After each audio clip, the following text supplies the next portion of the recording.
Җитди сөйләшүгә керешкәнчә саклык чаралары күрелә. Депутатларны тән температурасын тикшереп кертәләр. Кулларда перчатка, йөзләрдә маска һәм депутатлар ара ераклыгын саклый.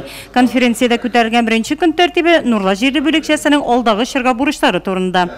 Наша задача – создать работающий и эффективный корпус местных депутатов. В настоящее время на депутатов разных уровней возлагаются большие задачи по осуществлению их деятельности, по выстраиванию и налаживанию эффективных связей с общественностью и избирателями. Это и правильно. Они должны уметь слышать своих избирателей, видеть их проблемы и принимать меры по их решениям.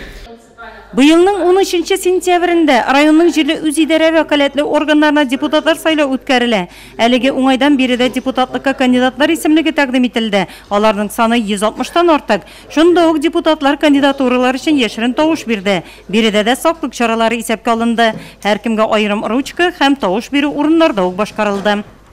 Бүгінгі көндә җирле бүлекчә сафларында 3000-нән артык әгъза 49 башлангыч бүлекчә исәпләнә. Биредә Татарстан төбәк бүлегенең 32-нче конференциясенә делегатлар сайланды. Нурлы җирле бүлекчәсенең сайлау алды программасы кабул ителде. Партия «Единая Россия» идет на эти выборы с продуманной, четкой, поистине народной программой действий на предстоящее пятилетие. Рассчитывает, что татарстанцы вновь окажут доверие ее кандидатам. Как партия большинства, «Единая Россия» несет особую ответственность за сохранение общественно-политической стабильности, гражданского мира и социальной солидарности. Единение во имя процветания Родины и благополучия народа – таково главное требование времени. Конференциядә көн тәртибенә кертелгән һәр мәсьәлә буенча тиешле карарлар кабул ителде.